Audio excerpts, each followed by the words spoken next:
우리가 한 해를 마무리하면서 언젠가는 우리가 주 앞에 설 겁니다. 그 설 때에 우리의 삶을 무엇을 따라 하나님께서 평가하실까요?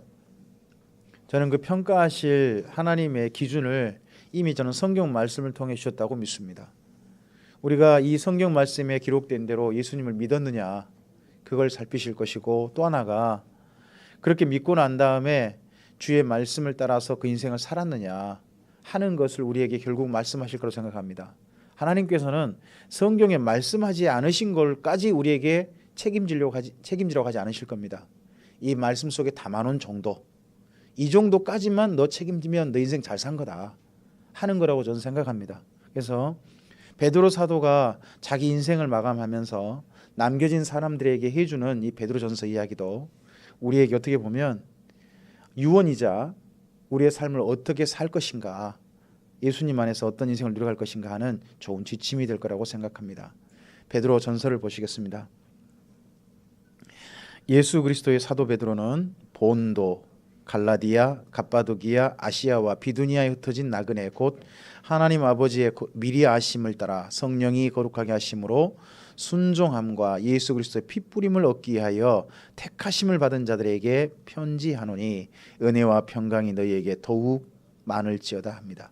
베드로 사도가 어느 정도 넓은 범위에서 사역했는가 하는 게 첫 번째, 그가 인사하는 지역 이름을 보면 보입니다. 본도, 갈라디아, 갑바도기아, 아시아, 비두니아 이렇게 되면요,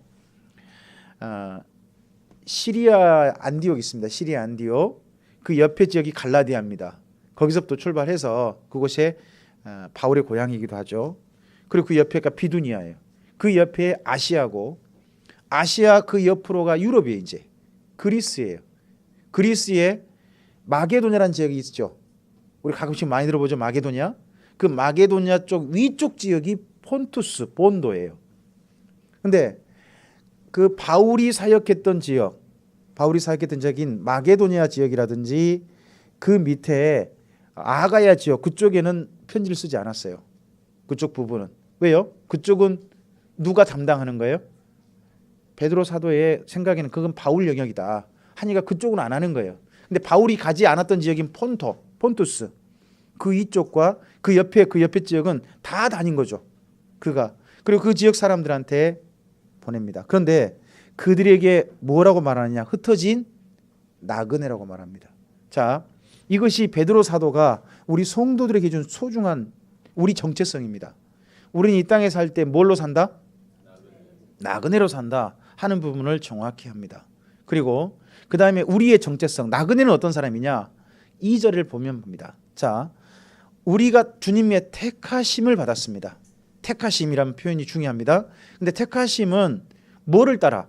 하나님 아버지의 미리 하심을 따라. 우리가 주님 이 땅에 태어날 것과 이 땅에 주의 사람으로 살 것을 미리 하신 분이 누구? 우리 하나님 아버지시란 겁니다. 그분의 미리 하심을 따라 택하심을 받았다는 겁니다. 택하심을 받은 사람들에게는 무엇이 은혜로 주어집니까? 성령이 거룩하게 하십니다. 그리고 택하심 받은 자들은 앞으로 어떻게 살 수 있습니까? 순종하며 인생을 살 수 있습니다. 그리고 순종하며 인생을 살 수 있도록 하나님께서 우리 신분 변화를 해주십니다. 그게 뭡니까? 예수 그리스도의 피 뿌림을 얻는 겁니다. 자, 구약 성경에서 제사장이 피 뿌릴 때 피 뿌리면서 뭐라고 해주죠? 제사 드린 사람들에게 피를 뿌리면서 내 죄가 사함 받았다. 그렇습니다. 그러니까 예수 그리스도의 피 뿌림을 받았다는 것은 우리의 죄가, 예전에는 구약에서는 짐승의 피로 제사 받다면 이제는 예수님의 보혈로 말미암아 제사 받기 위해서 주님께 택함 받았다는 겁니다. 그런 택함 받은 사람들이 순종하면서 살 수 있습니다. 자, 여기까지 얘기하고 난 다음에 그들에게 은혜와 평강이 어떻게 많을지어다. 더욱 많을. 이게 베드로 사도의 늘 표현입니다. 더욱 많을지어다. 우리 사랑하는 성도님에게 새해를 맞이하면서 성도님이 그렇게 좀 이야기했으면 좋겠습니다. 은혜와 평강이 더욱 많으시길 바랍니다. 그러면서 그의 이야기를 시작합니다. 그 3절입니다. 우리 주 예수 그리스도의 아버지 하나님을 찬송하려. 여기 찬송하리로단 말에 줄을 곱시다. 원래 시작은 찬송하려부터 먼저 출발하는 겁니다. 근데 표현을 이번에 할 때 이걸 좀 뒤로 뺐습니다. 자, 이때가 어느 때냐? 네로 황제 박해 때입니다. 자기가 곧 죽을 것을 직감할 때입니다. 그것도 어마어마한 고문 후에 십자가형을 받을 것을 자기는 충분히 예감하고 있습니다. 그런데 그러한 자기 인생을 마감하면서 곧 죽음이 다가오는데 그분이 이 사랑하는 사람들한테 첫 번째 말로 뭐라고 한다고요? 찬송하리로다. 그렇게 출발하면서 그의 많으신 긍휼대로 하나님이 우리를 불쌍히 여기신 거죠. 예수 그리스도를 죽은 자 가운데서 부활하게 하심으로 말미암아 우리를 거듭나게 하셨습니다. 이 땅과 두 번 태어나게 하셨다는 겁니다. 한 번 더.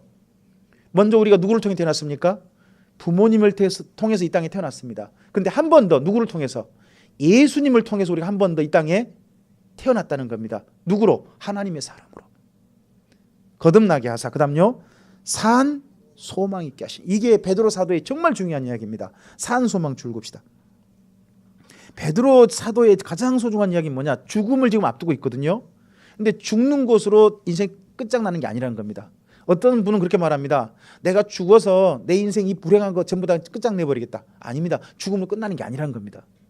죽음을 앞두고는 이분이 말합니다. 산 소망이 있다. 산 소망이 있다. 그 산 소망이 뭘까요? 계속 볼까요? 4절입니다. 썩지 않고 더럽지 않고 쇠하지 아니하는 유업을 잇는 게 산 소망이라는 겁니다. 이것은 언제 이을 겁니까? 유업이 뭐죠? 누군가 부모님이 물려주는 거죠. 윗분들이 물려주는 겁니다.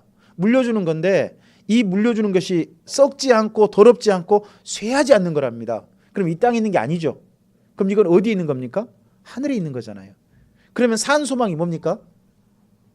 베드로 사도가 말하는 산 소망이란 이 땅이 아니라 하나님께서 하늘에 준비해 놓으신 유업이 있다는 겁니다. 그걸 잇는 것을, 그것을 바라보는 것이 이분의 소망이라는 거죠. 자, 그래서 있게 하시나니 곧 너희를 위해 어디에 간직하신 것이다. 거기 하늘이란 말을 줄급시다. 우리의 유업은 어디에 있습니까? 하늘에 있습니다. 그럼 이 땅에 있는 건 뭔가요? 이 땅에 여러분이 누리는 건요, 그림자예요, 그림자. 하나님이 진짜 주실 유업은 아니에요. 이 땅에 잠시 맛보게 하는 거예요. 장대 농장이나 그리고 또 뭐 참든 건강과학이나 여러분이 하신 모든 일들은요, 이 땅에서 그냥 잠깐 맛보는 그림자예요. 진짜 유업은 어디 있다는 거예요? 하늘에 있다는 겁니다. 계속 좀 보겠습니다. 5절입니다. 너희는 말세에 나타나기로 예비하신 구원을 얻기 위하여 믿음으로 말미암아 하나님의 능력으로 보호하심을 받았답니다. 여기 5절이 말하는 너희 속에 저는 우리도 들어갔으면 좋겠습니다. 베드로 사도가 말하는 이 편지를 보낸 그분들만 아니라 우리들도 이 너희 속에 들어갔으면 좋겠습니다. 너희는 어떤 일을 무엇을 얻습니까? 말세에 나타나기로 예비하신 구원이라는 겁니다. 이게 부활입니다. 부활. 예수님으로 말미암아 주어질 부활을 말합니다. 그 부활의 구원을 얻기 위하여 믿음으로 말미암아 지금 현재 하나님의 능력으로 뭘 받고 있다고요? 보호하심 받고 있다는 겁니다. 지금 저와 살아있는 거, 지금 현재 호흡이 있는 거, 이 시간 이 자리에 있는 게 누가 보호하고 계신다는 겁니까? 하나님께서 보호하고 계신다는 겁니다. 우리 사랑하는 성도님에게 한번 그렇게 말씀합시다. 하나님께서 성도님의 보호막이 되십니다. 지금 보호하고 계시는 거예요. 우리가 살아있도록. 그걸 이야기합니다. 계속 좀 보겠습니다. 6절입니다. 그러므로 너희가 이제 여러 가지 시험으로 말미암아 잠깐 근심하게 되지 않을 수 없으나 오히려 자, 여기 여러 가지 시험이 뭘까요? 네로 황제 박해입니다. 그때 기독교인이 어떻게 됐죠? 로마 제국에서 어마어마한 사람들이 죽임당했습니다. 어마어마한 사람들이 고통당했고 어마어마한 사람들이 고문당했고 어마어마한 사람들이 끔찍한 죽임을 당했습니다. 그게 이분이 말하는 여러 가지 시험이고 잠깐 받는 거란 겁니다. 근데 그것 때문에 이들이 지금 뭐 하고 있다고요? 6절 끝에 뭐 하고 있다고요? 도리어 이런 그 끔찍한 고통 속에서 이들은 도리어 크게 기뻐하고 있답니다. 뭐 때문에요? 산 소망 때문에. 그걸 말합니다. 계속요. 너희 믿음에 뭐함은? 자, 이게 중요해요. 우리 믿음 뭐 해야 돼요? 확실해야 돼요. 우리 믿음이 확실함은 우리 속으로 우리 속으로 어떤 스스로 나는 내 믿음 확신을 가져야 돼. 내 스스로 확신 중요한 게 아닙니다. 그 다음 내용이 중요해요. 읽어볼까요? 불로 연단하여도 없어질 금보다 더 귀하여 예수 그리스도께서 나타나실 때에 칭찬과 영광과 존귀를 얻게 할 것입니다. 계속요. 예수를 너희가 뭐 했으나? 여러분 이 자리에 계신 분 중에 예수님 보신 분? 어떤 분은 예수님 봤다고 그럽니다. 근데 문제는 뭐냐? 그분이 진짜 예수님 보신 것인지는 아무도 모릅니다. 그분만 알지. 그분의 개인 경험이지. 진짜 예수님 만난 건 가봐야 합니다. 그죠? 어떤 분은 예수님 만났다 그러는데 예수님 눈이 파랗대. 여러분 예수님 눈 파랗지 않아요. 예수님 눈 까매요. 어떤 분은 예수님이 아주 미남형의 막 그런 사람이래. 몰라요. 예수님 얼굴 그렇게 생겼는지. 우리 강집사님 얼굴이 넓은 사람일 가능성이 높아요. 본래 유대인들이 얼굴 넓은 형이에요. 긴 형 아니란 말이에요. 그러니까 우리가 만났다고 하는 예수님에 대해서 그건 사람은 자기 상상 속의 예수님이지 진짜 예수님일지 아무도 몰라요. 근데요, 제가 예수님 만났다 그러면서요, 머리가 곱슬곱슬한 사람 곱슬곱슬한 까만 곱슬한 분을 만났다고 하는 분은 아무도 못 봤어. 근데 본래 유대인들이 머리가 곱슬곱슬한 까만 사람들이거든요. 본래 유대인이. 그럼 예수님은 정통 유대인이니까 당연히 그렇게 될 거 아닙니까? 그래서 우리는 예수님 보지 못했어요. 근데 중요한 건 뭐냐? 보지 못했으나 예수님을 뭐 해요? 사랑한다. 우리 옆에 계신 분한테 한번 좀 여쭤봅시다. 예수님 사랑하시나요? 우리 옆에 계신 분에게. 예수님 사랑하시나요? 한번 물어보시죠. 물어보기 좀 그렇습니까? 자, 보지 못했으나 뭐 한다고요? 사랑하는도다. 이게 뭐예요? 이게 믿음의 확실함이에요. 여러분 우리 속에 가질 수 있는 진짜 확실한 건 뭐냐? 내가 지금 예수님을 사랑하느냐입니다. 사랑하느냐. 자, 계속 좀 보겠습니다. 이제도 보지 못하나 믿고 말할 수 없는 영광스러운 즐거움으로 뭐 한다고요? 어떤 상황인데? 네로 황제 박해인데 그 속에서 사랑하고 기뻐한답니다. 죽음을 주 앞에 두고 있어요. 왜 기뻐할까요? 그분들은 이제 예수님 볼 것 같으니까. 자, 계속 볼까요? 9절입니다. 믿음의 결국 곧 영혼의 구원을 받음이라. 이 구원에 대하여는 너희에게 임할 은혜를 예언하던 선지자들이 연구하고 부지런히 살펴서요 자기 속에 계신 그리스도의 영이 그 받으실 고난과 후에 받으실 영광을 미리 증언하여 누구를 또는 어떠한 때를 지시하시는지 상고했답니다. 상고했단 말은요 연구했단 말입니다.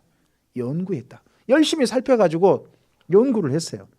자, 이 섬긴 바가 자기를 위한 것이 아니요 너희를 위한 것임이 계시로 알게 되었으니 이것은 하늘로부터 보내신 성령을 힘입어 복음을 전하는 자들로 이제 너희에게 알린 것이요 합니다. 여러분 거기 12절에 이것은부터 줄을 좀 그을까요? 이것은 하늘로부터 보내신 성령을 힘입어 복음을 전하는 자들이 이제 너희에게 알리신 것이다. 자, 복음 전하는 자는 누구를 힘입어 한다고요? 전도는 진짜 하고 싶으신 분이 누구실까요?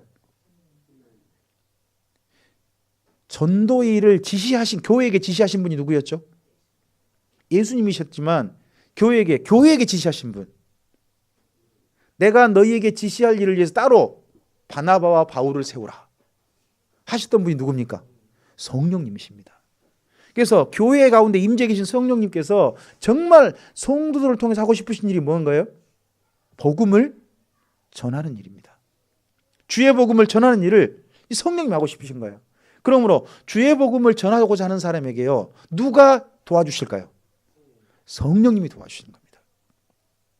그래서 그 복음 전하는 자들이 성령을 힘입어서 너희에게 전한 것이요 이 복음은요 천사들도 살펴보기를 원한답니다. 그럼 여쭤보겠습니다. 천사들은 복음의 내용을 실제로 본 적이 있습니까? 없습니까? 보고 싶어도 못 본다는 거죠. 그럼 복음은 천사를 위한 겁니까? 사람을 위한 겁니까? 사람들을 위한 거란 겁니다. 그러니까 천사도 못 봐요. 그런 특별한 복음을 우리는 들었고 만났다는 거죠. 자, 이 복음을 들었으므로 13절 뭘로 출발합니까? 그러므로 이런 복음을 들었다면 그러므로 너희 마음에 허리를 동이고 근신하여 예수 그리스도께서 나타나실 때에 너희에게 가져다 주실 은혜를 온전히 바랄지어다. 자, 여기 보면 가져다 주실이죠. 그럼 미래 사건이죠. 예수님이 강림하실 때, 재림하실 때요, 그때 주실 은혜가 있다는 거예요. 그게 뭘까요? 그때 성도들의 모든 성도들이 주실 은혜, 그게 뭘까요? 그게 첫째는 부활이에요. 부활. 그리고 뭐예요? 하늘의 유업. 이것이 바로 성도들에게 주실 유업이라는 거죠. 자, 그러므로 그 유업을 가져다 줄 것이니까 14절요, 너희가 순종하는 자식처럼 전에 알지 못할 때에 따르던 너희 사욕을 본받지 말고. 자, 잘 봅시다. 거기 14절에 우리가 주님을 알지 못했을 때는 무엇을 따랐다고요? 사욕이 뭐죠? 다른 말로? 네, 사사로운 욕심, 개인적인 욕심입니다. 그러니까 여러분, 주님을 믿지 않는 사람들이 인생을 어떻게 사는 거예요? 뭘 따라? 욕심을 따라 산다는 거예요. 인생을. 그러면 우리가 주님의 사람이 됐다는 것은 이제는 뭘 더 이상 따르지 않는 거죠?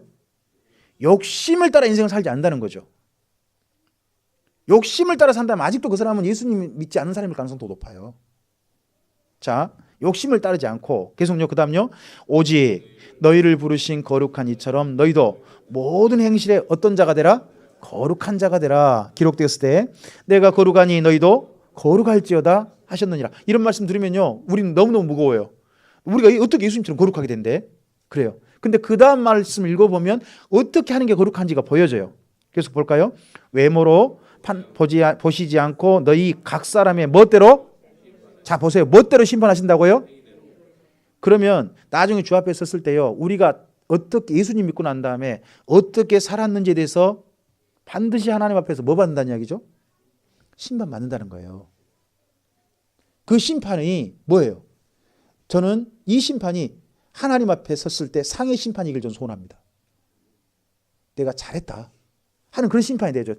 그래서 우리가 예수 믿고 난 다음에 행위를 심판할 겁니다. 심판하실 일을 너희가 누구라 불러요? 아버지라 부른즉 너희가 나그네로 있을 때를 어떻게 지내라? 두려움으로 지내라. 계속요. 너희가 알거니와 너희 조상이 물려준 헛된 행실에서 대속함을 받은 것은 은이나 금같이 없어질 것으로 된 것이 아니죠. 우리가 조상들에게 물려주는 헛된 행실이 참 많았습니다. 저도요, 아버님 제사라든지 뭐 할아버지 제사 같은 날은요, 맹주야 나가서 빨래줄 좀 거더라. 왜요? 오다가 발 걸릴까 봐. 발 걸리고 그것도 또 걷고요. 그런가 하면 거기다가 일부러 밥 차려놓고 난 다음에 그 밥에다가 수저를 일부러 꼽아놓기도 하고 그런 것도 했고, 또 그리고 또 요새 차고 썼죠. 지방 같은 거 쓰고, 그리고 꼭 설날 되고 그러면 묘지 찾아가가지고 거기 절하는 게 예의고, 또 그리고 오늘 우리가 이렇게 수학을 잘한 것이 누구 은덕이고? 조상님의 은덕이고. 사실 굉장히 많은 것들이 그런 풍습을 우리가 물려받은 거잖아요. 근데 더 이상 그러한 풍습을, 헛된 행실을 우리가 대속을 받았다는 거죠. 더 이상 그 행실에 한 거에 대해서, 했던 거에 대해서 하나님께서 갚아주셔가지고 더 이상 하지 않을 수 있도록 우리 인생을 바꾸셨다는 거죠. 대속해 주신 것은, 그 다음 19절입니다. 오직 흠없고 점없는 어린 양 같은 그리스도의 보배로운 피로 된 것이란 겁니다. 우리가 예수님의 피로 말미암아 대속을 받았습니다. 그는, 예수님은입니다. 예수님은 창세 전부터 미리 알리신 바 된 이십니다. 자, 예수님은 언제부터 그럼 존재하셨습니까? 창세, 이 땅이, 세상이 창조되기 이전부터 존재하셨고 알려주셨습니다. 누구로? 구세주로. 베드로 사도는 그렇게 고백합니다. 자, 창세 전부터 알리신 바 된 이시고, 거기다가 그 다음요, 이 말세에 너희를 위하여 나타난 바 되셨다. 거기 이 말세란 말에 줄을 그어놓으셔야 돼요. 이 말세가 언제예요? 예, 베드로 사도 때. 그럼 베드로 사도 때도 뭐예요? 말세라는 거예요. 지금 뭐예요? 지금도 말세예요. 그러니까 말세는요, 말세라는 것은요, 특별한 몇 년을 가리킨 표현이 아니에요. 말세는 뭐냐? 예수님이 초림하셔가지고요, 재림하실 때까지 기간 전체를 가리켜서 말세라고 해요. 그러니까 말세는 언제 시작했어요? 예수님이 오셔서 바로 시작됐어요. 그럼 말세는 언제 끝나요? 예수님이 재림하시면 끝나는 거예요. 그 기간 전체가 말세란 말이에요. 그럼 지금은 뭐예요? 지금도 그냥 말세예요. 근데 말세란 기간 중에 어디에 해당할까요? 그래서 옛날 우리 어르신들이 이렇게 표현을 썼단 말이에요. 말세 지 말이라고. 말세 중에도 어디 가깝다? 예, 끝에 가깝다. 이런 표현을 쓴단 말이에요. 그 표현이 맞는 거예요. 그러니까 말세 그러면 무조건 예수님 재림 때 생각하시면 안 돼요. 초림 때부터 재림 때까지 기간 전체가 말세다 하는 부분들을 이해하시면 좋습니다. 자, 그 다음 좀 더 보겠습니다. 21절입니다. 너희는 그를 죽은 자 가운데서 살리시고 영광을 주신 하나님을 그리스도로 말미암아 뭐 하는 자라고요? 믿는 자니 너희 믿음과 소망이 하나님께 있게 하셨습니다. 여러분 거기 21절 잘 보세요. 너희는 그를 죽은 자 가운데서 살리시고 영광을 주신 누구를 믿는 자예요? 자, 예수님을 믿는 자입니까? 하나님을 믿는 자입니까? 잘 보시기 바랍니다. 우리가 예수님을 믿는 것만으로 생각하시면 안 됩니다. 우리가 예수님을 믿는다는 것은 예수님을 보내신 누구를 믿는 겁니까? 하나님을 믿는 겁니다. 그분을 믿는 것이 진정한 믿음이 거기에 됩니다. 자, 그렇게 된 까닭은 뭐냐? 아까 우리가 거룩하라 그랬죠. 예수님을 거룩하라. 그거에 대한 실천 부분입니다. 22절 읽어볼까요? 너희가 진리를 순종함으로 너희 영혼을 깨끗하게 하여 형제를 사랑하게 이르렀으니 마음으로 뜨겁게 서로 사랑하라. 자, 무엇이 거룩한 겁니까? 무엇이 온전한 겁니까? 바로 사랑하는 겁니다. 사랑하는 것이 거룩한 거고, 그러니까 욕심을 따라 살지 않고 뭘 따라 사는 거? 사랑을 따라 사는 것이 바로 온전한 것이고 거룩한 겁니다. 우리는요, 예수님처럼 거룩하라. 이건 사실 너무 그건 도저히 될 수 없는 일이에요. 근데 예수님을 따라 살 수는 있어요. 예수님의 평생이 뭐 하셨은 거예요? 우리를 사랑하신 거잖아요. 그러니까 이제 우리도 욕심을 따르지 않고 뭘 따라 살면, 사랑하며 살면 예수님을 따라 사는 게 된다는 거죠. 그게 거룩이에요. 자, 23절입니다. 너희가 이렇게 할 수 있도록 거듭난 것은 썩어질 씨로 된 것이 아니요 썩지 아니할 씨로 된 것이니 살아있고 항상 있는 하나님의 말씀으로 되었느니라. 그러므로 모든 육체는 풀과 같고 그 모든 영광은 풀의 꽃과 같으니 풀은 마르고 꽃은 떨어지되 오직 주의 말씀은 세세토록 있도다 하였으니, 그 다음이 중요해요. 너희에게 전한 복음이 곧 이 말씀이니라. 자, 여기 23절부터 25절 전체를 한꺼번에 보셔야 돼요. 썩지 않고 썩지 아니할 시, 살아있고 항상 있는 하나님의 말씀이란 뭐예요? 복음이에요. 복음이에요. 예수 그리스도의 소식. 예수님을 말미암아 우리가 하나님의 자녀가 되고, 그 자녀가 되어져서 이제 욕심을 따르지 않고 사랑하며 살 수 있는 인생의 기회를 부여받은 거. 그렇죠? 그리고 이렇게 살다가 어디에 이르러서, 주님 앞에 이르러서 재림하신 주님 만나가지고 하늘에 있는 하나님 마련해놓으신 하늘 유업을 있는 사람이 되는 거. 이것이 바로 복음이잖아요. 그죠? 이러한 복음을 더 이상 이것은 썩지 않고 없어질 이야기 아니라는 거죠. 한결같이 세상 끝까지 보존되어지고 영원히 보존될 이야기라는 거죠. 좋은 소식으로 전해주셨습니다. 자, 그러므로 이런 소식을 받은 사람들은 2장입니다. 그러므로 모든 악독과 모든 기만과 외식과 시기와 모든 비방하는 말을 버리고, 자, 여기까지가 뭐냐? 아까 앞서 개인적인 사욕 있죠. 사욕이 욕심으로 말미암아 사람들이 나타나는 갖가지 반응들이에요. 그런 것들을 뭐 하라고? 이제는 버리고, 그 다음요, 갓난 아이들 같이 순전하고 신령한 젖을 사모하라. 이는 그로 말미암아 너희로 구원에 이르도록 자라게 하려 함이라. 여기 2절의 구원은요, 우리가 예수님을 처음 믿었을 때 구원을 말한 게 아니에요. 이 구원은 어디냐?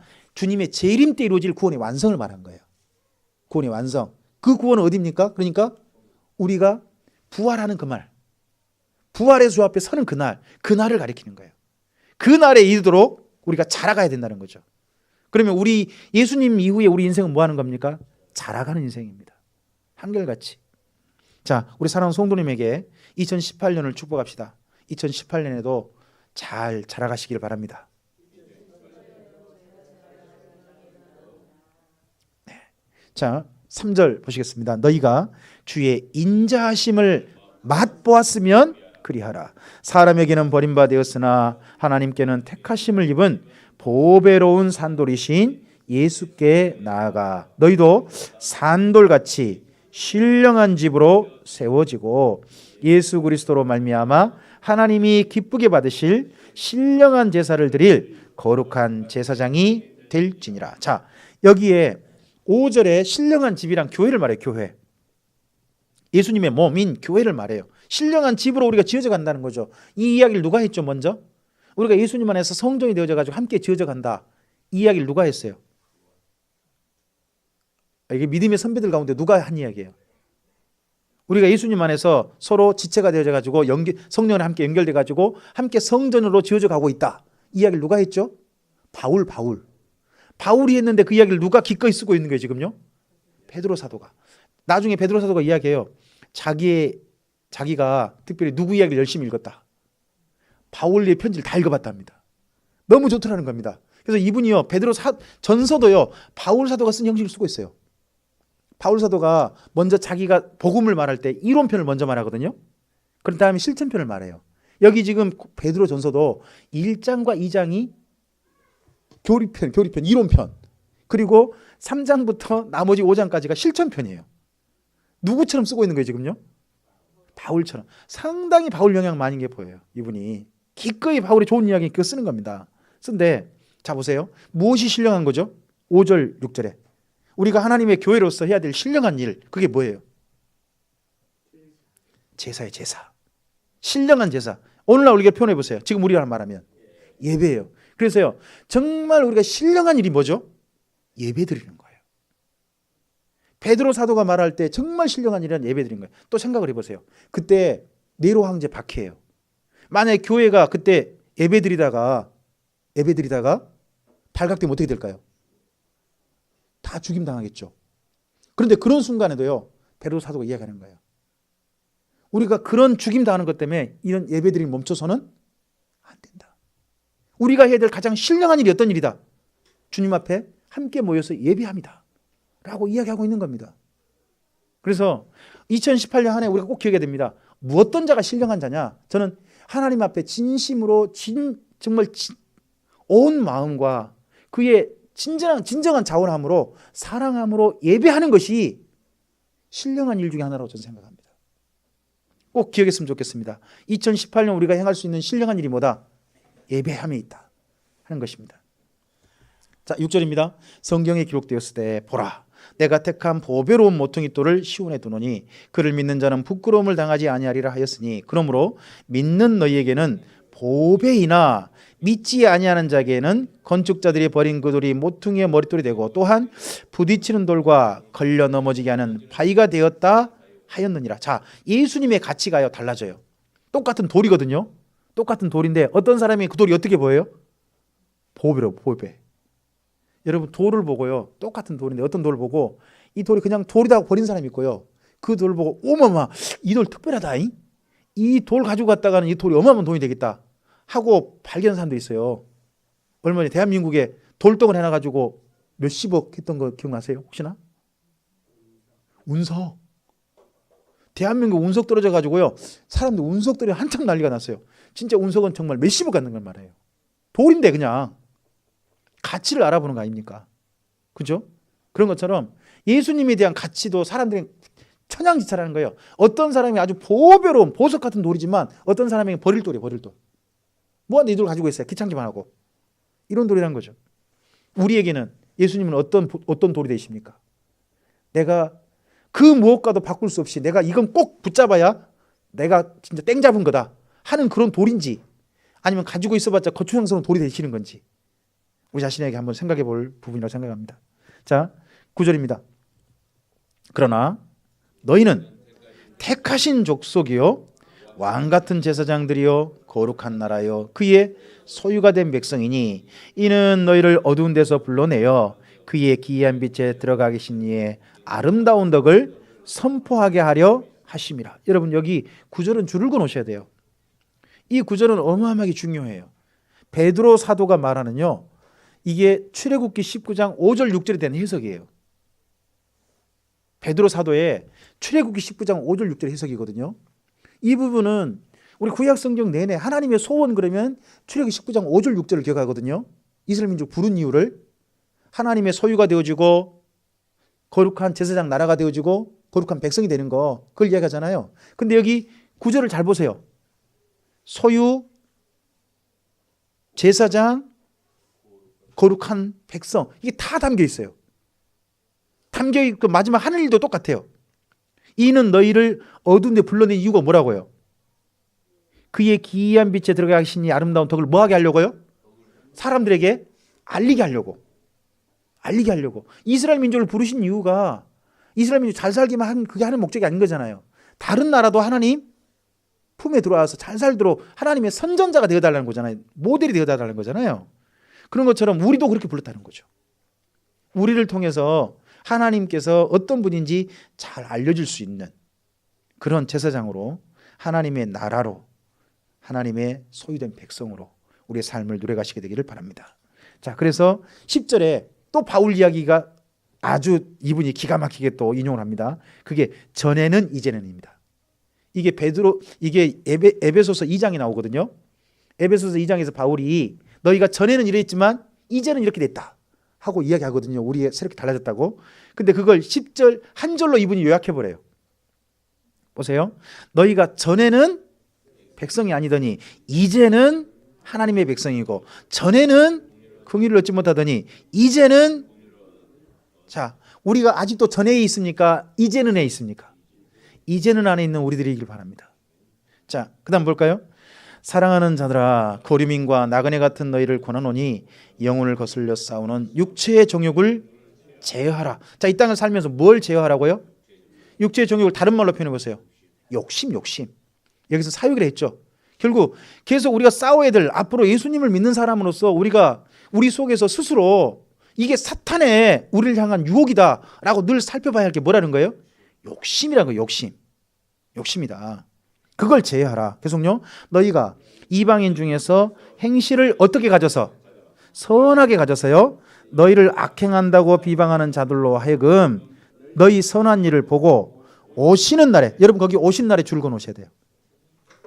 오시는 날이 언제죠? 예수님이 재림하시는 그날, 우리가 부활하는 날, 그리고 오시는 그날에 하나님께 영광을 돌리게 한다고요. 누가 하나님께 영광을 돌리는 겁니까? 우리가요? 아닙니다. 그러면 그들이 언제 어디에 서서 하나님께 영광을 돌리겠습니까? 오시는 날에 어디에 서 가지고? 예수님이 심판대에 섰어요. 예수님이 심판하실 때 믿지 않는 자도 우리 함께 설 겁니다. 함께 서가지고요, 그날 안 믿는 자들이 자기들이 지옥 가면서 예수 믿는 사람들을 보고 뭐라고 해줘야 돼요? 저 사람 천국가 마땅하고 나는 지옥가 마땅합니다. 이렇게 처분하신 하나님께서 그 의견을 존중하고 받아들이겠습니다. 하나님께 영광 돌리고 자기는 지옥 가야 되는 거예요.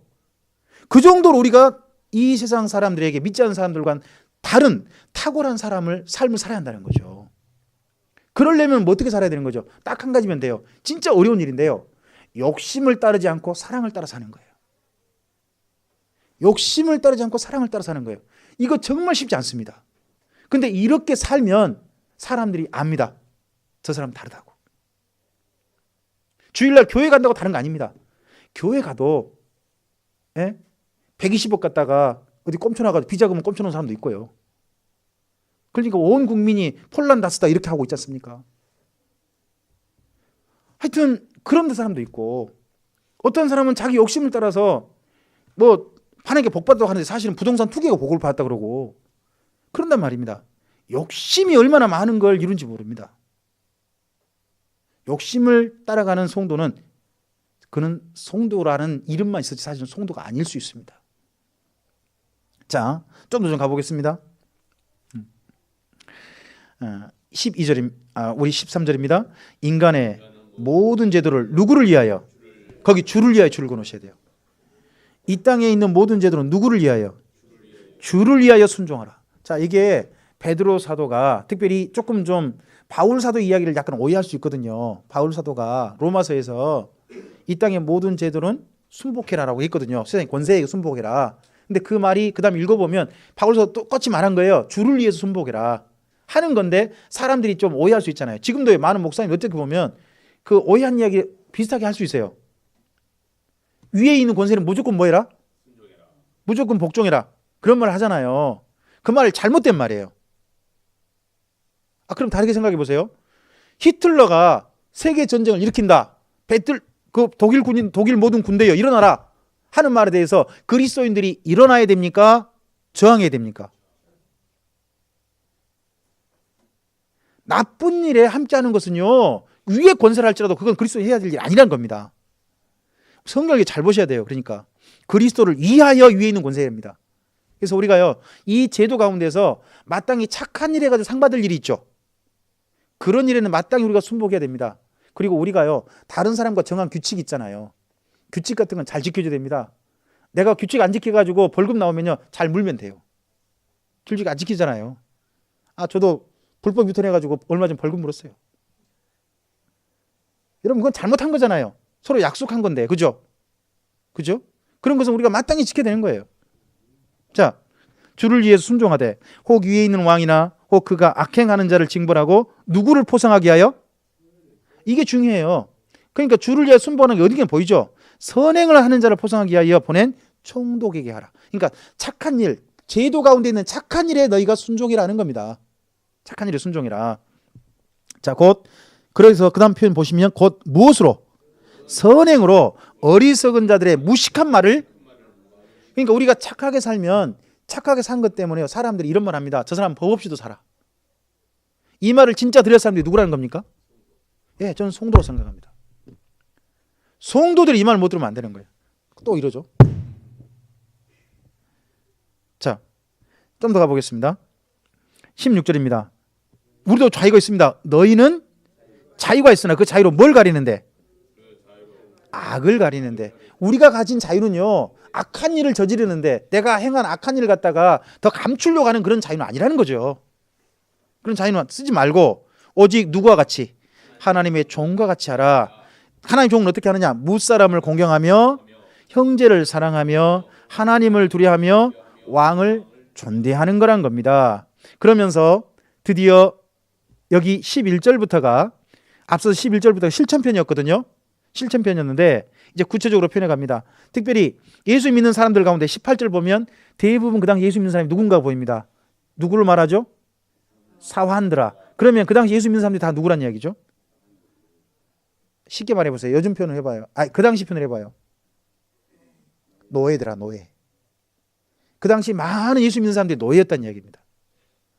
지금으로 말하면 뭐랄까요? 노동자들아? 또는 회사원들아? 뭐 이렇게 말할 수 있을 겁니다. 대부분 사람들이 그랬다는 거죠.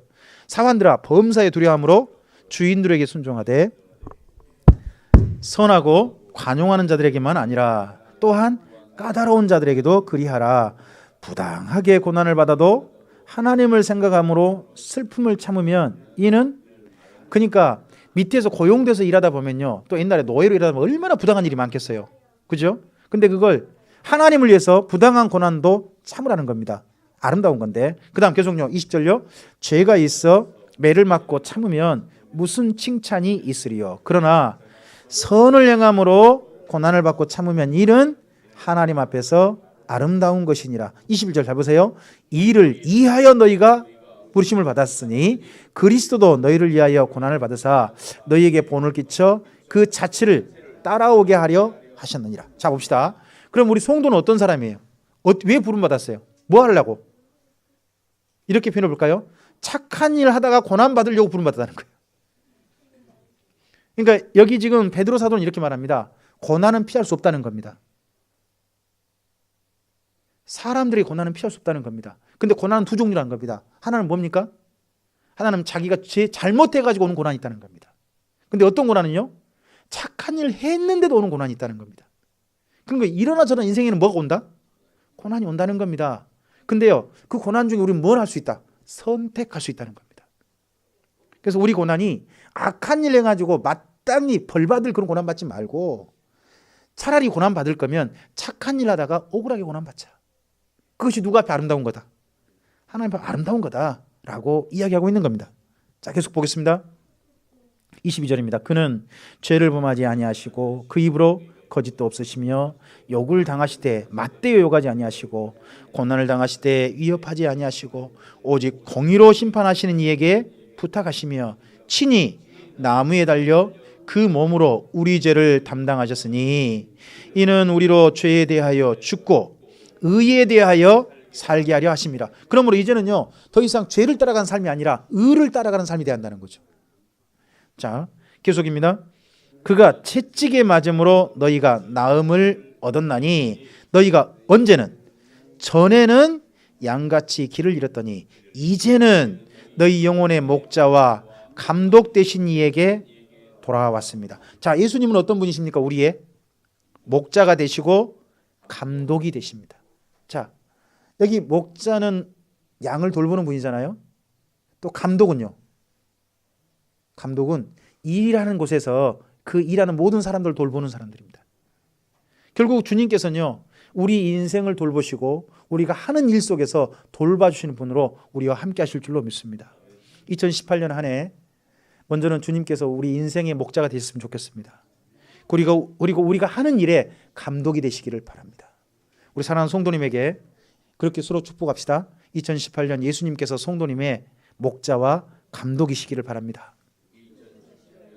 예수님께서 성도님의 목자와 감독이시기를 바랍니다. 아멘. 3장입니다. 아내들아. 자, 이분이 남편들아 하지 않고 먼저 누구를 말합니까? 아내들아. 저는요, 성경 읽어보다가 그 믿음의 선배들이 제법 여자분들을 상당히 두려워하고 공경하고 그런 마음이 있다고 저는 생각합니다. 특별히 여기 베드로 사도도 상당히 아내에게 뭔가 잡혀 살지 않았나 하는 부분이 약간 보입니다. 아내들아, 이와 같이 자기 남편에게 뭐해라?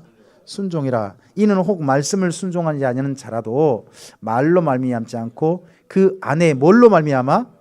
행실로 말미암아 구원을 받게 하려 함이니 너희의 두려워하며 정결한 행실을 뭐 한다고요? 그러면 남편들이요, 믿지 않는 남편들이 아내의 말을 듣는다는 겁니까? 행실을 본다는 겁니까? 말도 물론 듣겠죠. 근데 주로 뭘 보고? 행실을 보고 남편이 마음을 바꾸든가 한다는 겁니다. 그러니까 행실을 본다 하는 부분에 잘 보시기 바랍니다. 근데 어떤 행실입니까? 두려워하며 정결한 행실. 이게 아내들에게 필요하다는 겁니다. 계속요. 너희가 단장은 머리를 꾸미고 금을 차고 아름다운 옷을 입는 외모로 하지 말고 오직 마음에 숨은 사람을 온유하고 안정한 심령에 썩지 아니할 것으로 하라. 이는 하나님 앞에 값진 것이니라. 어떤 여자가 정말 아름답게 자기를 꾸민 여자입니까? 어떤 여자가?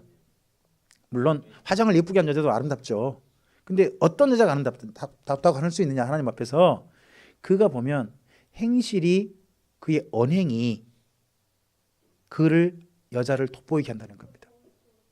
이것은 어디서 나온 이야기냐? 바울 사도가 디모데 전서했던 이야기입니다. 그 이야기를 베드로 사도가 이렇게 또 줄여가지고 이야기해주고 있습니다. 이거 보면요, 베드로 사도 이야기인지 바울 사도 이야기인지 헷갈려요. 그만큼 이분이 바울 사도 얘기를 그래 맞아 기꺼이 받아들이고 이렇게 전하고 있다는 거죠.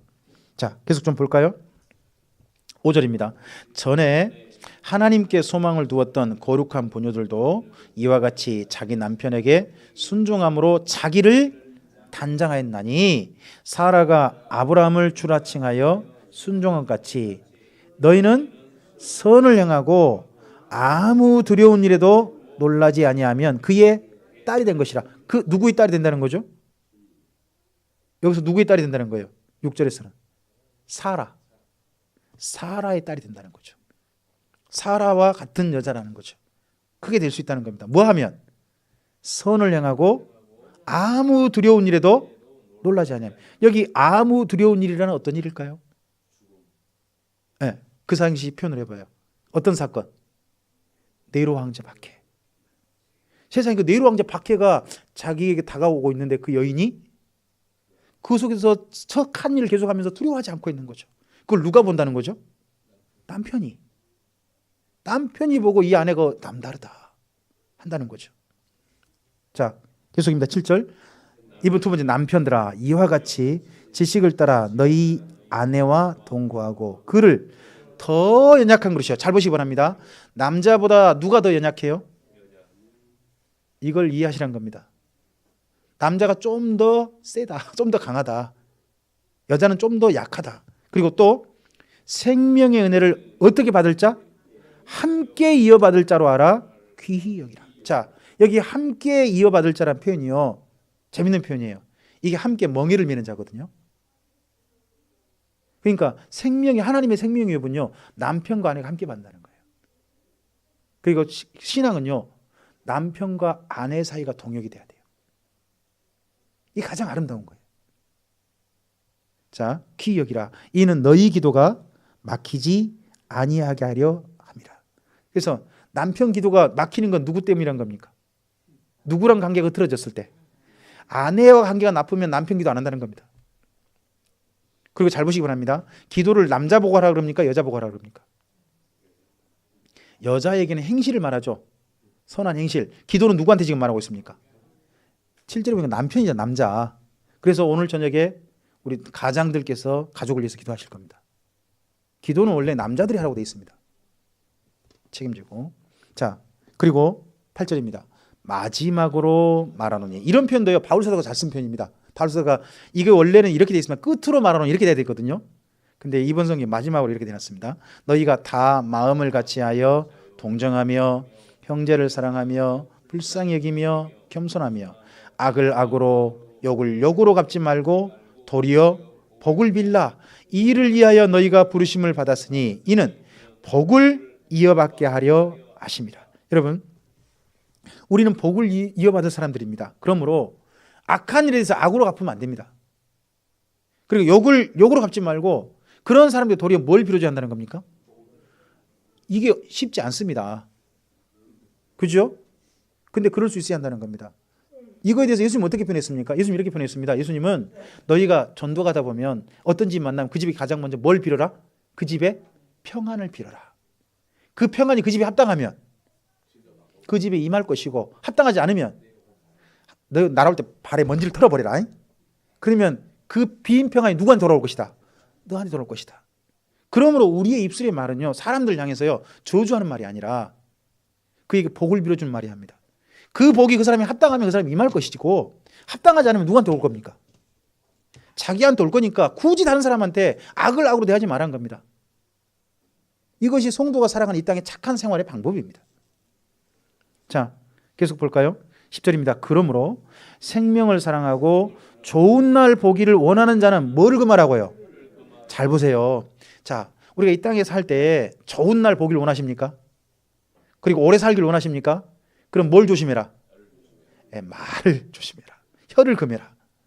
그래서 뭘 그치고 악한 말을 그치고 그 입술로 거짓을 말하지 말고 악에서 떠나 선을 향하고 화평을 구하며 그것을 따르라. 주의 눈은 의인을 향하시고 그에게는 의인의 간구의 길을 기울이시되 주의 얼굴은 악행하는 자들을 대하시느니라 하였느니라. 주님께서 눈과 귀는 누구한테 두시고 의인에게 두시고요. 주의 얼굴은요. 정면을 보시면 사람들이 죽습니다. 그 진노의 얼굴은 누구한테 향하시고 악인에게 향하신다는 겁니다.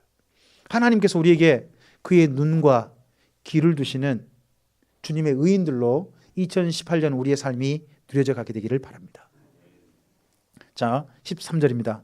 또 너희가 열심으로 뭘 행하면 누가 너희를 헤아려. 자, 여기 베드로사도는 계속 말합니다. 성도는 이 땅에 살 때 어떻게 살아야 된다?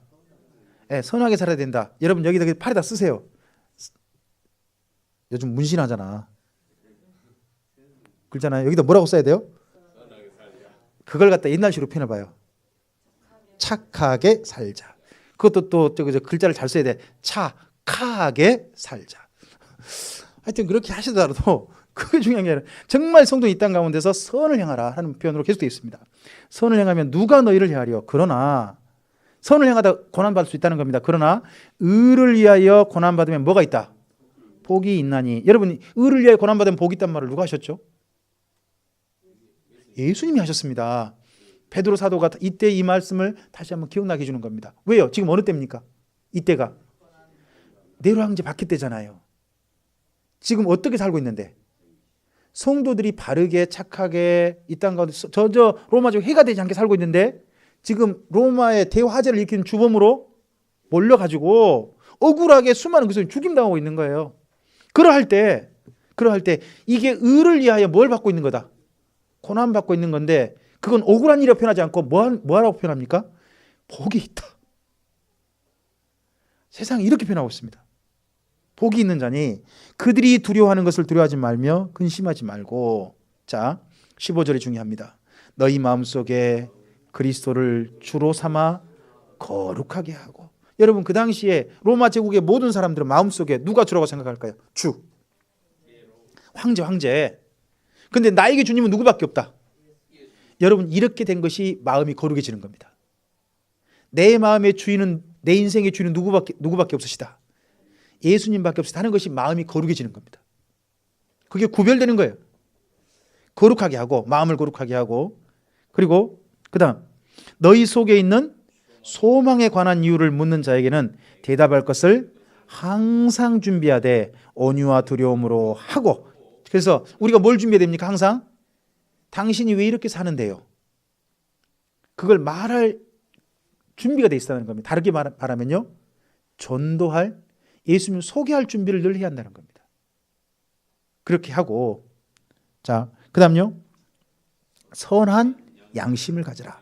이는 그리스도 안에 있는 너희의 선행을 욕하는 자들로 그 비방하는 일에 부끄러움을 당하게 하려 함이라. 여러분, 우리를 착한 일을 한다고 하더라도 누군가 비방할 수 있어요. 근데요, 나중에 반드시 가면요, 착한 일에 대해서 비방했던 사람은 반드시 부끄러움 당합니다. 착한 일한 사람들이 고개를 들을 날이 올 겁니다. 이것을 우리 인생 속에서 반드시 드러내야 됩니다. 이게 성도 인생이에요. 성도는 이렇게 살아야 됩니다. 자, 그 다음 또 계속 보겠습니다.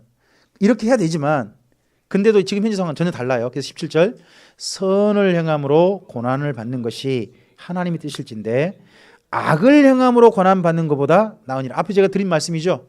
결국 사람은 고난받는다는 겁니다. 자, 18절입니다. 그리스도께서도 단번에 죄를 위하여 죽으사 의인으로서 불의한 자를 대신하셨으니 이는 우리를 하나님 앞으로 인도하려 하심이라. 여러분, 우리가 하나님 앞으로 인도함 받는 시간이 언제죠? 예수님에 의해서 하나님 앞으로 인도함 받는 시간. 나중에 죽음 그때 됩니다. 근데 지금 현재 우리 삶 속에서 하나님 앞으로 인도함 받는 시간, 예배입니다. 예배는 우리 스스로 하나님 앞에 나갈 수 없습니다. 누가 인도하셔야? 예수님께서 인도하셔야, 그리고 우리 가운데 보는 성령님이 인도하셔야 하나님 보좌 앞에 이룰 수 있습니다. 그렇게 하시려고 예수님이 우리를 대신해 죽으셨다는 겁니다. 왜요? 죄를 가지고 주 앞에 설 수 없거든요. 인도하셨습니다. 육체로는 죽임을 당하시고 영으로는 살리심을 받았으니, 여기 두 번째 영으로는 할 때는 그 성령으로 말한 겁니다. 성령으로 살리심을 받으셨으니 이는 그가 또한 영의 상태로, 이제 죽음 당하셨잖아요. 그 영의 상태로 가서 옥에 있는 영들에게 선포하셨답니다. 여기 옥에 있는 영들은 뭐 음부나 그런 데가 아닙니다. 그 다음 읽어보면 그렇게 되어 있습니다. 그들은 전에 노아의 날 방주를 준비할 동안 하나님이 오래 참고 기다리실 때에 복종하지 아니하던 자들이라. 그러니까 음부 전체가 아니죠. 노아 홍수 때, 노아 홍수 이전에 살았던 사람들 있잖아요. 그들이 일부가 있나 봐요. 어딘가. 그들에게 가서 잠깐 예수님께서 선포하셨답니다. 그들에게 선포하셨대요. 이 선포란 말에도 잘 보셔야 됩니다. 전도하셨다고 되어 있지 않습니다. 선포하셨다. 그냥 예수님이 어떤 분인지 선포하신 겁니다. 거기서 어떤 결과가 있는지는 성경 이해하지 않고 있습니다. 선포하셨다. 자, 그 다음 또 계속 보겠습니다. 21절입니다. 20절 중간이죠. 그들은 20절, 그들은 전에 노아의 날 방주를 준비할 동안 하나님이 오래 참고 기다리실 때에 복종하지 아니한 자들이라. 방주에서 물로 말미암아 구원 얻은 자가 몇 명뿐이니, 겨우 몇 명? 8명입니다. 그래서 우리는요, 아담의 후손이지만 사실은 좀 더 실질적으로 말하면 노아의 후손이 됩니다. 노아의 8명 가족 중에 우리가 들어있는 겁니다. 그죠? 그 8명 속에 성경 들어보면 21절입니다. 물은 예수 그리스도께서 부활하심으로 말미암아 이제 너희를 구원하는 편이 곧 세례라. 여러분, 노아 홍수 때 수많은 사람이 죽었죠. 뭘로 말미암아 죽었어요? 물로 죽었잖아요. 근데 그 물 위에 몇 사람 살아남았어요? 8명 살아남았어요. 세례가 뭐냐? 이 땅의 모든 사람은 다 죽어야 돼요. 죽임 당해야 돼. 근데 우리는 세례 받으면서 어떻게 돼요? 그 죽어야 할 사람들 가운데서 어떻게 돼요? 살아난 사람으로 건진받는 거예요. 세례 받을 때. 그래서 물이 바로 세례의 표시라는 겁니다. 자, 이는 육체의 더러운 것을 제하여 버림은 아니에요. 아직 하나님을 향한 선한 양심에 강구란 겁니다. 그러면 우리가 세례 받을 때 무엇을 결심해야 되죠? 세례 받을 때 해야 될 결심이 여기 한 가지 보여요. 21절에 더 이상 육체의 더러운 것을 따라 살지 않고 뭘 따라 살겠다? 선한 양심을 따라 살겠다라고 하는 결심이 서야 할 때가 언제? 세례입니다. 세례는요 반드시 그걸 스스로 하나님 앞에 약속을 해야 돼요. 이제는 제가 세례 받았으니까 어떻게 살겠다? 선한 양심을 따라 살겠다. 이게 세례 받는 시간이 한다는 겁니다. 자, 그래서 그다음 그는 하늘에 오르사 하나님 우편에 계시니 천사들과 권세들과 능력들이 그에게 복종한답니다. 예수님께 이렇게 되는 거죠. 4장입니다. 그리스도께서 이제 육체의 고난을 받으셨으니 너희도 같은 마음으로 갑옷을 삼으라. 이는 육체의 고난을 받은 자는 죄를 그쳤음이니 그 후로는 다시 사람의 정욕을 따르지 아니하고 하나님의 뜻을 따라 육체의 남은 때를 살게 하려 함이라. 여러분 여기 2절 똑같이 반복되죠. 우리는 더 이상 뭐를 따라 살지 않고 정욕, 욕심을 따라 살지 않고 뭘 따라? 하나님의 뜻을 따라 이제 우리 육체의 남은 때, 예수님 이후 남은 때를 살려고. 그 뜻이 뭐냐? 사랑하며 사는 거예요. 너희가 음란과 정욕과 술취함과 방탕함과 양락과 무법한 우상 숭배를 하여서 이방인의 뜻을 따라 행한 것은 지나간 때로 뭐 하다고요? 죄를 지었던 것은 지나간 때로 족합시다. 그만 죄 짓자 이거죠. 베드로 사도가 하는 말이. 그러므로 너희가 그들과 함께 그런 극한 방탕에 다름질하지 아니하는 것을 그들이 어떻게 보아요? 뭐 때문에 비방하는 거예요? 그러면요, 자기들과 똑같이 악한 일 안 한다고 비방한다는 거예요. 악한 일 함께 안 했다고 비방한다는 거죠. 저도 나름 친구들한테, 저는 별 수 없이 그랬습니다만은, 저는 아버지가 일찍 돌아가시니까 시골 분들이 그 마을 분 다 알잖아요. 근데 그런 분들 앞에서요, 제가 조금 잘못하면 다른 친구들 그런 소리 안 들어요. 근데 제가 좀 잘못하면 예비 없는 호로 자시는 소리를 들었어요. 그 소리 안 들으려고 저는 어른들 뵈면 그냥 무조건 꾸벅 인사. 그리고 제 친구들이 전부 다 조금 장난꾸러기였거든요. 우리 시골 말 재장부졌어요. 그랬는데 그 친구들 함께 못하고 저는 늘 혼자 따로 있었어요. 그래가지고 우리 마을에서 한번, 바닷가 마을인데 그 시골 마을의 배에, 모든 배에 기름이 없어진 거예요. 기름이 배에. 그러니까 우리 마을에서 누구를 의심했냐 그러면, 이 기름 빼갖고 어느 배에 누가 놀러 갔다. 그래가지고 제 친구들 바로 윗 1년 선배들이 제일 재장구져요. 우리 시골에서. 그 시골 1년 선배들이 얻어맞았어요. 억울하게. 나중에 알고 보니까 제 친구들이 몰래 갔다 온 거예요. 그랬는데 윗 선배들이 맞았거든요. 그랬을 때 윗 선배들 맞고 그러고 난 다음에 우리 시골은 그랬어요. 전에 그 청년들이 위 때려 내려와요. 그럼 1년 선배의 위가 맞았잖아요. 자기들이 제일 주목받아 맞았어요. 근데 자기들 억울하잖아. 그러니까 또 누구 부를까 이제? 밑에 누구 들어와. 해가지고 우리 다 맞았어요. 근데 맞은 우리 친구들은 시심이 뚝 떼고 맞았다고. 전혀 안 한 것처럼. 그러고 난 다음에 또 우린 또 뭐 한 거예요? 밑에 또 불러. 이게 시골 전에 이런 게 좀 있었어요. 근데 그렇게 좀 하고 그랬거든요. 근데 그런 일 안 한다고요. 그런 일 안 하는 제가 사실은 친구들로부터 왕따 당했어요.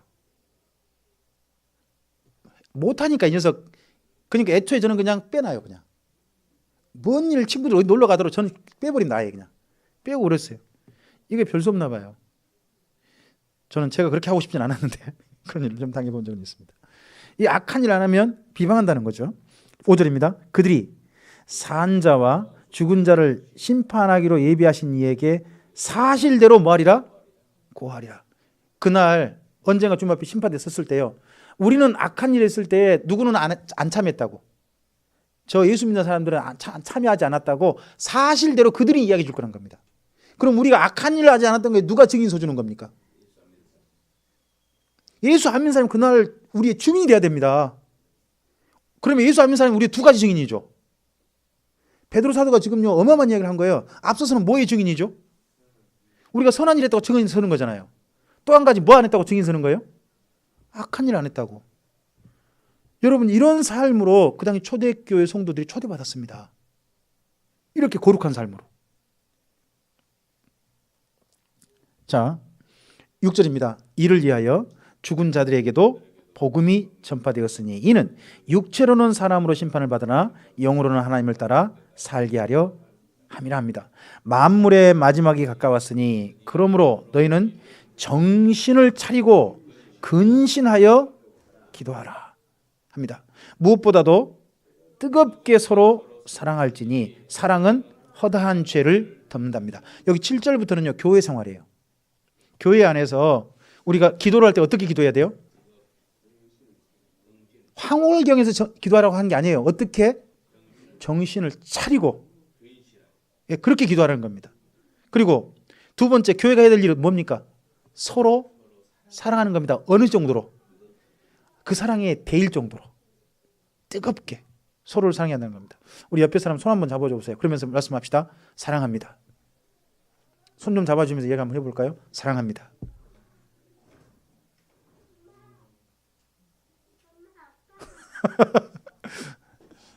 여러분 전에 이런 그 어린이용 노래가 있었어요. 아 뜨거워 주님의 사랑 뭐 그런 노래가 있었죠. 정말 그 주님의 사랑 뜨거워하는 주님의 사랑이 누구를 통해 느껴져야 되는 거예요? 우리 서로를 통해서. 그렇죠? 그렇게 뜨겁게 사랑하라 합니다. 그 다음에 또 교회가 할 일이 뭡니까? 사랑은 허다한 죄를 덮는답니다. 그리고 9절 서로 대접하기를 원망 없이 하라. 대접하다가 원망할 수도 있다는 겁니다. 왜요? 없는 살림에 대접하려고 얼마나 힘들겠어요. 그죠? 그리고 또 각각 은사를 받은 대로 하나님의 여러 가지 은혜를 맡은 선한 청지기같이 뭐 해라? 서로 봉사하라. 서로 봉사는 다른 말로 서로 섬기라. 각자를 서로 섬기는 삶을 살아라. 그리고요 누가 말하려면 하나님의 말씀을 하는 것 같이 하고 누가 봉사하려면 하나님이 공급하시는 힘으로 하는 것 같이 하라. 이는 범사의 예수 그리스도로 말미암아 하나님이 영광을 받으시게 하려 함이니. 여러분 잘 보시기 바랍니다. 범사에 교회 생활이가 아닙니다. 어떤 생활에? 범사에 하나님 우리로 말미암아 예수 그리스도로 말미암아 하나님이 영광 받으시게 하려 함이니 그에게 영광과 권능이 세세에 무궁하도록 있느니라. 아멘 합니다. 그럼 아멘 했단 말은 뭔 말입니까? 이야기가 끝났다는 이야기입니다. 이런 식의 끝낸 분이 또 누구냐? 바울입니다. 바울이 자기 이야기 한번 딱 끝내면 아멘 하거든요. 근데 이것도 또 따라합니다. 그러면서 여기까지 이제 해야 할 일이 있습니다. 근데 이제 뭘 이야기 되느냐? 죽음을 이야기해야 돼요. 순교. 그래서 그 다음 순교를 이야기합니다. 사랑하는 자들아 너희를 연단하려고 오려는 불시험을 이상한 일 당한 같이 이상히 여기지 말라. 이 불시험이 뭐예요? 네로 황제 박해. 그걸 말한 겁니다. 오히려 너희가 그리스도의 고난에 참여하는 것으로 즐거워하라. 이는 그의 영광을 나타내실 때에 너희로 즐거워하고 기뻐하게 하려 함이라. 너희가 그리스도의 이름으로 뭘 당하면? 치욕을 당하면 여러분 어떤 치욕일까요? 그때 예수 믿는 사람들 발가벗겨가지고 거리에 세워놨습니다. 구경꾼으로 만들었습니다. 그러다가요 밤에 낮에 세워놨다가 밤에 그 사람에게 기름 붓고 여자 남자 기름 붓고 발가벗겨 해놓고 난 다음에 기름 부어서 밤에 인간 횃불로 썼습니다. 그렇게 죽임 당했어요. 수많은 그리스도인들이 고문 당할 때 여자들에게 여러분 송고문은 일반화되어 있습니다. 그 당시에 그런 끔찍한 일을 다 당해야 됐습니다. 근데 그런 치욕을 당하면 뭐 있는 자라고요? 여러분 이게 그 당시 베드로 사도가 말하고 있는 순교에 대한 자세입니다. 영광의 영 하나님의 영이 너희 위에 계십니다. 여러분 그렇게 그 끔찍한 고문 당할 때요 끝까지 주님을 부인하지 않고 예수님을 시인할 수 있도록 돕는 이가 있죠. 우리 가운데 성령님. 이 치욕 당할 때 그 사람에게 누가 함께하고 계신다? 성령님이 함께하고 계신다. 그걸 이야기합니다. 너희 중에 누구든지 살인이나 도둑질이나 악행이나 남의 일을 간섭하는 자로 고난을 받지 말려니와 오직 만일 그리스도인으로 고난을 받으면 부끄러워하지 말고 도리어 그 이름으로 하나님께 영광을 돌리라. 하나님의 집에서 심판을 시작할 때가 되었다. 그러면 뭐 말입니까? 지금 교회가 지금 핍박이 온 거죠. 교회 하나님이 지금 심판 하나님의 집이 어떤 일 지금 제대로 믿고 있는지 안 믿고 있는지 그러면 다르게 말해볼까요? 그때 수많은 사람들이 배도한 거예요. 이때 심판. 그래서 지금 순결한 믿음과 배도하는 믿음이 막 극명 갈리는 거예요. 이거에 대해서. 심판을 시작할 때가 되었나니 만일 우리에게 먼저 하면 하나님의 복음을 순종하지 않는 자들의 그 마지막은 어떠하며 또 의인이 겨우 구원을 받으면 경건하지 아니한 자와 죄인은 어디에 서리요. 자, 그러므로 19절 함께 읽읍시다. 그러므로 하나님의 뜻대로 고난을 받는 자들은 또한 선을 향하는 가운데 그 영혼을 미쁘신 창조주에게 의탁할지어다. 세상에 그런 고난 속에서도, 그런 네로 황제 박해 속에서도 성도는 그가 잡힐 때까지 어떻게 살아야 된다? 잡혀 죽을 때까지 착하게 살아야 된다. 그러다가 그의 마지막 죽을 때는 그 영혼을 누구한테 의탁하라? 하나님께 의탁. 이게 순교에 대한 자세예요. 자, 그리고 이렇게 할 수 있도록 교회를 책임져야 할 분이 누굴까요? 그분이 5장이죠. 5장의 장로님들입니다. 너희 중 장로들에게 고난오니 나는 함께 장로된 자요 그리스도의 고난의 증인이요 나타날 영광에 참여할 자니라.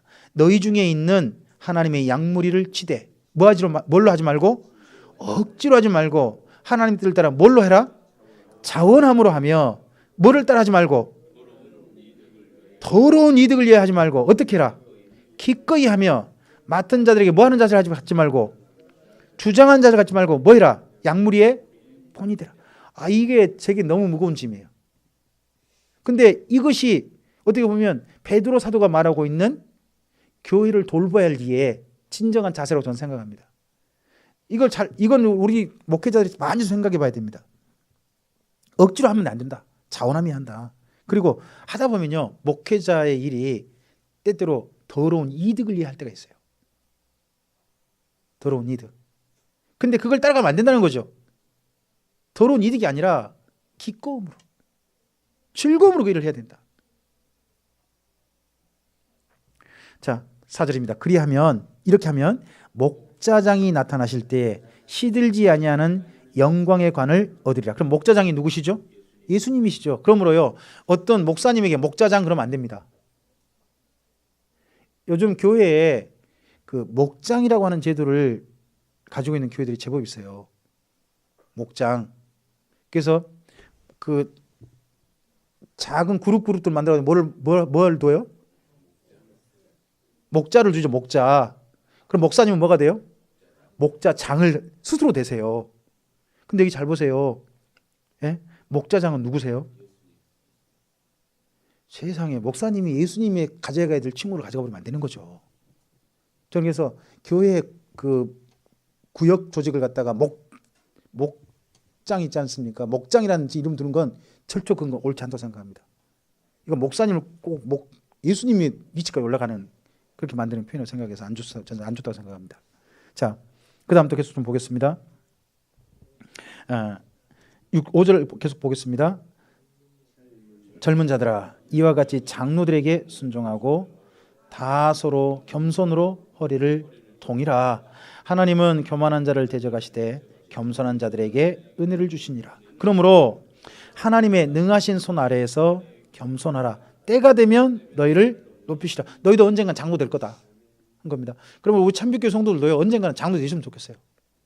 그죠? 아멘들 안 하시는구나. 언젠가 그렇게 되셔야죠. 다. 또 그리고 실제 그렇게 일을 하셔야 되고.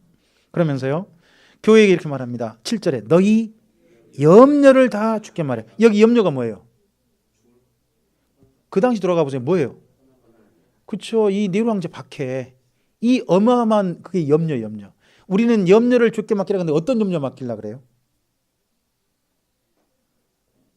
우리 애가 내년에 어떻게 대학에 들어갈까요 말까요? 그런 거나 내 남편이 어떻게 직장이 어떻게 좀 승진할까요 말까요? 집을 어디로 이사하면 좋을까요? 뭐 이런 염려. 그건 염려도 아니에요. 그죠? 여기서 말하는 염려는 전혀 다른 염려잖아요. 근데 우리는요, 수준을 사정없이 떨쳐놔가지고 자꾸 이 염려를 우리에게 적용하다 보니까 이상한 데만 적용하려고 그래요. 너무 수준이 낮아요. 자, 염려를 다 주께 맡기라. 이는 그가 너희를 뭐 하신다고요? 돌보고 계신답니다. 그러면서 8절 말합니다. 근신하라, 깨어라. 너희 대적 마귀가 우는 사자같이 두루 다니며 삼킬 자를 찾나니 너희는 믿음을 굳건하여 누구를 대적하라? 사탄을 대적하라. 이는 세상에 있는 너희 형제들도 동일한 고난을 당하는 줄을 알미라. 자, 그러면요, 사탄이 사람들에게 찾아오는 제일 좋은 통로가 뭐죠? 어떨 때 많이 찾아오는 거예요? 고난 때. 고난 때 많이 찾아온다는 거예요. 힘들 때. 그때 와서 우리를 자꾸 옆에서 뭔가 찝적댄다는 거죠. 그때 대적해야 한다는 겁니다. 자, 계속 좀 보겠습니다. 10절입니다. 모든 은혜의 하나님 곧 그리스도 안에서 너희를 부르사 자기의 영원한 영광에 들어가게 하신 이가 잠깐 고난당한 너희를 친히 온전하게 하시며 굳건하게 하시며 강하게 하시며 털을 견고하게 하시리라. 권능이 세세 무궁토록 그에게 있을지어다. 아멘 합니다. 여기 7절부터 앞서서 4장 12절부터 여기 5장 10절 11절까지가 또 아멘으로 끝났죠. 그럼 여기까지 한 덩어리란 이야기예요. 뭐죠? 순교 직전에 있는 지금 교회와 순교 자세와 순교 직전에 있는 모든 교회들이 이랬으면 좋겠다 하는 걸 부탁을 지금 하고 있는 겁니다. 자, 그리고서 12절입니다. 이상의 이야기를 내가 신실한 형제로 하는 누구로 말미암아? 실로 안으로 말미암아 너희에게 간단히 써서 권했다는 겁니다. 자, 여기 실로 안으로는요, 앞서 사도행전은 신라 바울과 신라 있죠.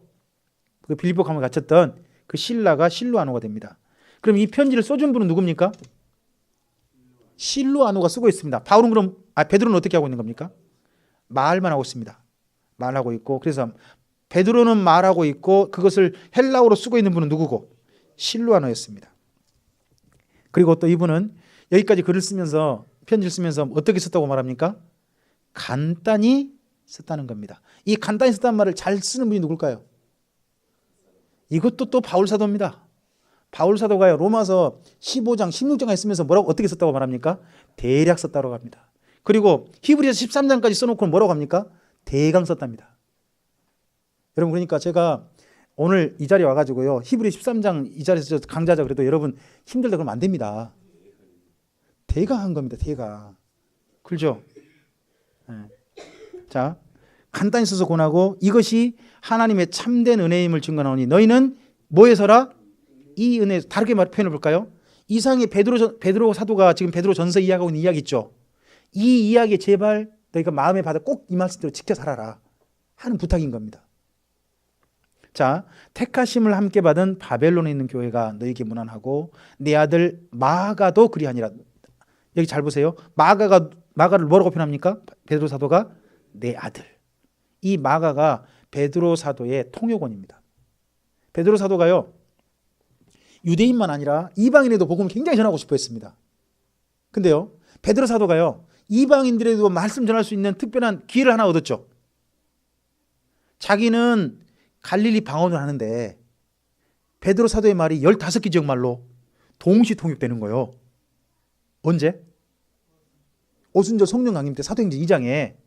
자, 그 일이 계속됐으면, 베드로 사도 계속 나타났으면요, 베드로 사도가 어떤 지역 가도 어디 말만 하면 내버리겠냐?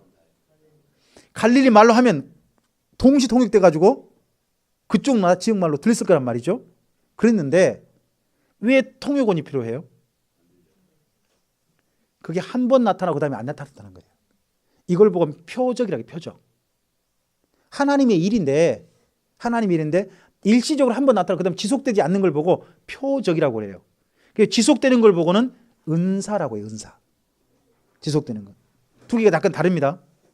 그래서 성경에 특히 사도행전의 방언 있지 않습니까? 그건 표적이지 은사 아니에요. 분명히 또 이해하셔야 됩니다. 베드로 사도가 또 그리고 여기 지금 말을 못 하잖아요. 그래서 이방인에게 말씀 전하고 싶으니까 이방인 찾아간 겁니다. 담대히. 그 대신에 자기는 어느 나라 말로 해야 돼요? 갈릴리 말로 그냥 하는 거예요. 그럼 중간에 누가 있는 거예요? 누구가 있으니까 담대히 하는 거예요? 마가가 있으니까. 그래서 마가가 통역해 줬습니다. 마가가 베드로 사도 얘기를 통해가다가 베드로 사도가 전한 예수님 이야기를 글로 썼습니다. 나중에. 그게 마가 복음이 됩니다. 그래서 마가 복음은요, 마가가 썼지만 사실은 베드로의 증언입니다. 베드로가 만난 예수님 이야기. 그 이야기가 되는 거죠. 자, 계속 나머지 보겠습니다. 14절. 너희는 사랑의 입맞춤으로 서로 무난하라. 자, 우리 그럼 예배 끝나면 뭐 해야 됩니까?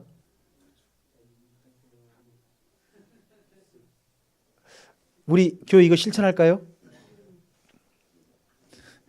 일 날 걸려 그랬다가는, 그죠? 이거 서양 교회는 전혀 이상하지 않은데 우리나라 문화에서는 이거 도저히 해결 안 됩니다. 그죠? 그래서 제가 실천해 보고 싶지만 참 안 되는 것 중에 하나가, 말씀 듣기 전에 하나님께 절하자. 이거 도저히 안 되겠죠? 절 한번 하고 합시다. 그러면 도저히 안 될 것 같고, 또 예배 끝나면 입 맞추자. 그럼 또 여러분 또 남자들만 좋아할까요? 잘 모르겠습니다만. 자, 그 다음에 마지막 함께 읽겠습니다. 그리스도 안에 있는 너희 모든 이에게 뭐가 있을지어다. 자, 지금 뭐에 직면해 있는데? 어떤 고난? 네로 황제 박해란 고난이 있는데 그들에게 뭐가 있을지어다.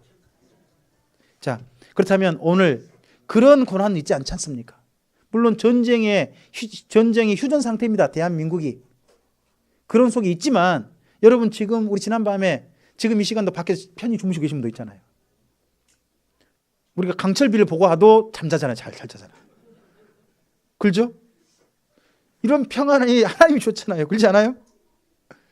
그러니까 그렇다면 우리 삶에 조금만 어떤 문제 때문에 너무 들끓고 이리저리 고민하지 마시고 평안했으면 좋겠습니다. 우리 사랑하는 성도님에게 2018년을 축복합시다. 사랑하는 성도님, 2018년 평안하시길 바랍니다. 그 대신에 평안이 어디 안에 평안이 합니까? 한 말씀 더 합시다. 그리스도 안에서 평안하시길 바랍니다. 네, 이상의 이야기를 전하고 난 다음에 베드로 사도가요, 안 죽었나 봐요. 좀 더 살아있었나 봐요. 그러니까 다시 쓰고 있는 이야기 베드로후서입니다. 베드로후서 나중에 읽다 보면요, 뭐라고 하냐, 내가 앞서 죽었다고 생각했는데 좀 더 살아있어 다시 쓰고 있다, 이런 말이 약간 남아있어요. 자, 한번 보겠습니다. 베드로후서입니다. 10분 남았군요. 다 하고 싶었는데. 자, 베드로후서는 세 가지를 말합니다. 하나는 1장에서는 앞으로 성도답게 살라는 겁니다. 성도답게, 그게 뭐냐, 하나님을 닮아가는 겁니다. 그리고 성도답게 살 때 제일 주의해야 될 존재가 있다는 거, 사람. 이 땅의 사람 중에 제일 주의할 사람이 누구겠습니까? 이단이란 겁니다. 그게 2장입니다. 그리고 이 땅에 살면서 우리가 꿈꾸고 늘 소망하고 목표해야 될 날이 어디라는 거예요? 목표해야 될 날, 예수님의 재림의 날. 그게 3장입니다. 자, 세 가지입니다. 다시 한번 저를 따라해 볼까요? 하나님을 닮아서 합시다. 사람 중에 이단을 주의합시다. 우리가 꿈꿀 날은 예수님과 만나는 날입니다. 이것을 베드로후서에서 이야기합니다. 베드로후서에 쓰는 내용을 잠깐 그려보겠습니다. 3장 가보시겠습니다. 3장 우리 1절부터 보겠습니다. 읽어볼까요? 사랑하는 자들아, 내가 이제 이 둘째 편지를 너희에게 쓰노니, 이 뭐로? 두 편지가 뭐죠? 베드로 전서와 후서입니다. 이걸 우리 베드로 전서 후서로 했습니다. 두 편지로 계속요. 너희 진실한 마음을 일깨워 뭐 해야 돼요? 여러분, 살다가 생각이 나야 돼요. 뭘 말씀? 생각이 나야 돼. 계속 그래서요. 곧 거룩한 선지자들이 예언한 말씀과 주 되신 구주께서 너희 사도들로 말미암아 명하신 것을 뭐하게 하려고? 그럼 이상의 베드로 사도가 베드로 전서와 후서는요, 뭐예요? 그동안 12사도들이 가르쳤던 내용이라는 거예요. 교회에게 부탁했던 내용이라는 거예요. 그걸 요약해서 지금 말씀하고 있는 분이 누구? 그런데 베드로 전서 후서를 안 읽어요. 이 말씀을 정말 우리가 읽어야 될 말씀이고, 정말 이 말씀을 제대로 따라가는 것이 사도들의 전통 앞에 서는 겁니다. 우리가 누구의 후예입니까? 이 사도들의 후예라고 정말 스스로 말할 수 있으려면 베드로 전서 후서를 잘 읽으시고 그 말씀을 따라서 2018년을 준비하는 참빛교회 모든 성도님들이시기를 바랍니다. 기도하겠습니다. 주님 감사합니다. 오늘 함께 여기까지 주의 말씀을 대했습니다. 이상의 말씀들이 다시 한번 2018년을 출발하는 하나님의 거룩한 인도하심이 되게 하시고, 하나님의 소원이게 하시고, 하나님께서 우리에게 들려주시는 음성이게 하옵소서. 그래서 이 음성을 따라서 이 베드로 사도의 진실한 부탁, 간절한 유언을 따라서 우리가 주의 사람답게 사도들의 후예로서 2018년 한 해 존재하는 우리 인생이 되게 하여 주시옵소서. 주님께 우리의 삶을 의탁드리오며 예수님 이름으로 기도합니다. 아멘.